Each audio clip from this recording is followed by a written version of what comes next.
Assalamualaikum warahmatullahi wabarakatuh. Perkenalkan, nama saya Muhammad Rani.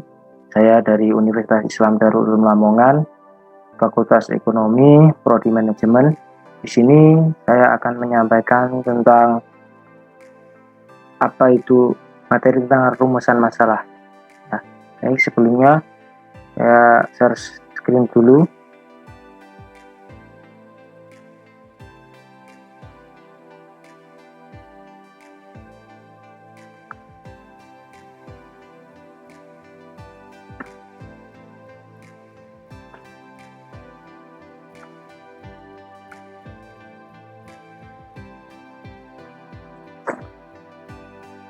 Baik, rumusan masalah.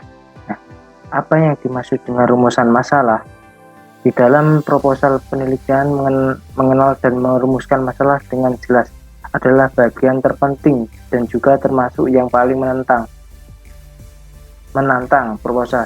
Proposal penelitian yang memiliki masalah yang tidak jelas dirumuskan akan menghasilkan temuan penelitian yang kemungkinan tidak logis. Dalam proposal penelitian merupakan suatu hal yang elementer bagi setiap peneliti untuk mengkonstruksikan rumusan masalah pada bagian akhir dari bab pendahuluan. Suatu rumusan masalah umumnya diungkapkan dalam bentuk kalimat tanya. Pertanyaan yang tersebut akan menjadi arah kemana sebenarnya penelitian akan dibawa dan apa saja sebenarnya yang ingin dikaji atau dicari tahu oleh peneliti itu. Next, perumusan masalah. Perumusan masalah merupakan hal utama yang ditentukan pada saat pertama kali akan dilakukan riset.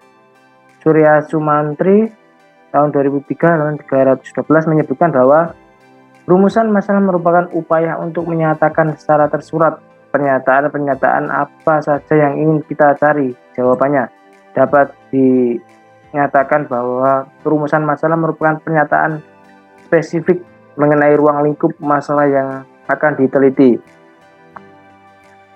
Adapun rumusan masalah adalah pertanyaan-pertanyaan mengenai masalah sebuah hal atau kejadian yang berbentuk kalimat tanya yang sederhana, singkat, padat, dan jelas.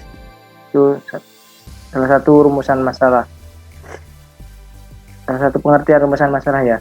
Selanjutnya yaitu rumusan masalah pertanyaan beberapa hal yang berkaitan dengan suatu penelitian, di mana nantinya jawaban dari pertanyaan inilah yang akan menjadi hasil penelitian itu.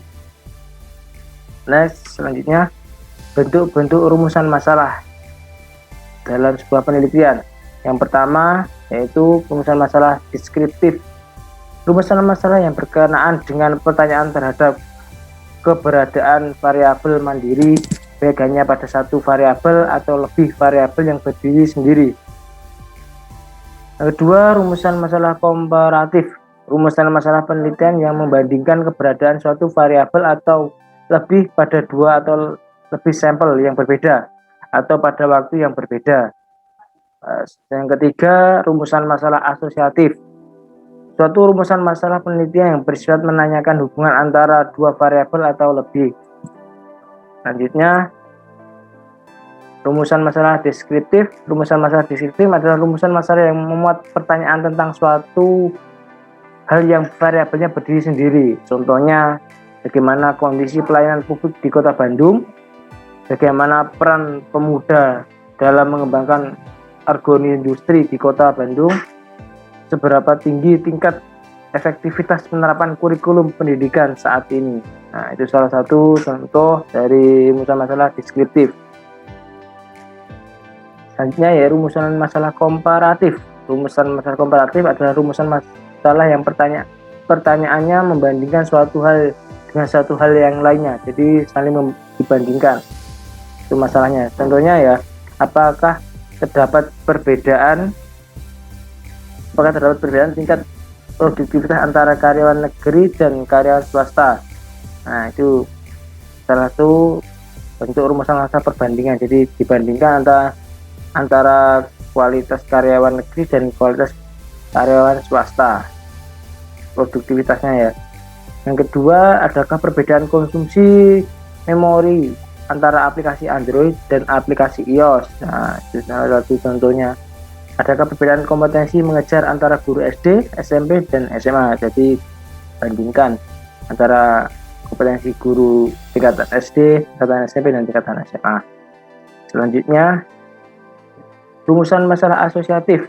Ya, rumusan masalah asosiatif ini ada rumusan masalah yang menanyakan tentang hubungan antara dua variabel atau lebih. Hubungan yang dimaksud adalah hubungan simetris, kausal, dan timbal balik interaktif. Hubungan simetris merupakan hubungan antara dua variabel yang kedudukannya sejajar atau tidak memiliki hubungan sebab akibat. Nah, jadi tidak ada hubungan sebab akibatnya. Hubungan kausal, kebalikan dari simetris. Hubungan kausal merupakan hubungan yang menunjukkan sebab akibat.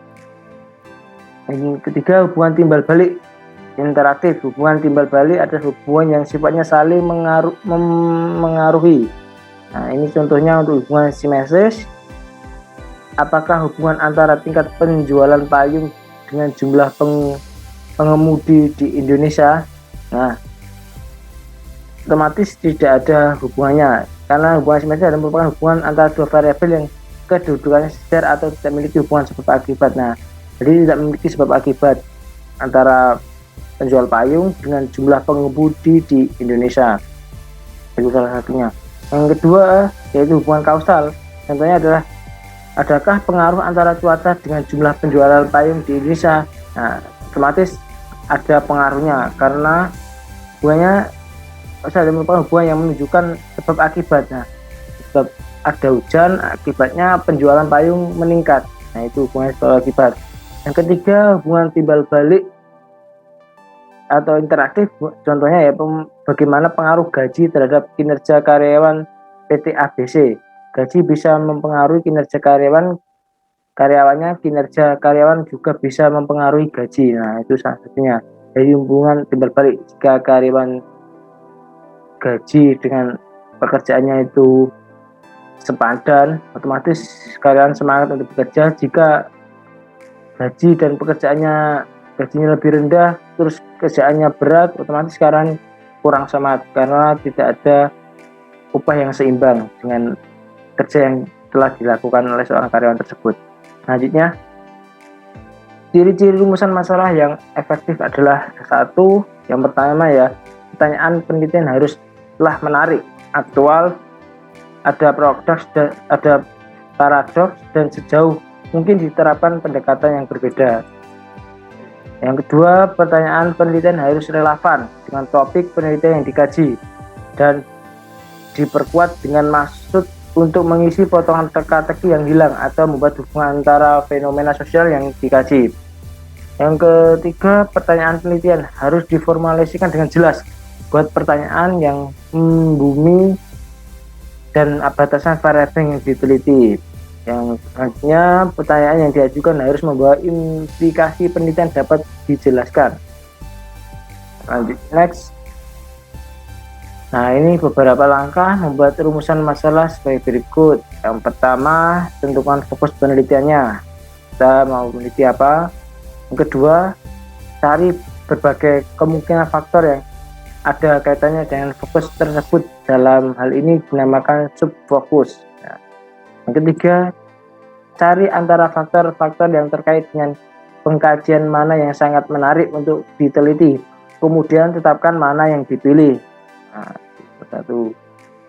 Dan selanjutnya, kaitkan secara logis faktor-faktor subfokus yang dipilih dengan fokus penelitian. Selanjutnya, tulis paragraf pengantar sebelum membaca sampai pada rumusan masalah. Ini tulislah dalam bentuk daftar pertanyaan agar lebih mudah membentuk konsep. Nah, untuk mempermudah kita membuat masalah, kita tulis untuk membuat konsep kita sendiri. Selanjutnya, gunakan kalimat tanya yang relevan seperti apa, bagaimana, dan mengapa. Itu salah satu contoh kalimat tanya ya. Selanjutnya yaitu buat pertanyaan yang spesifikasi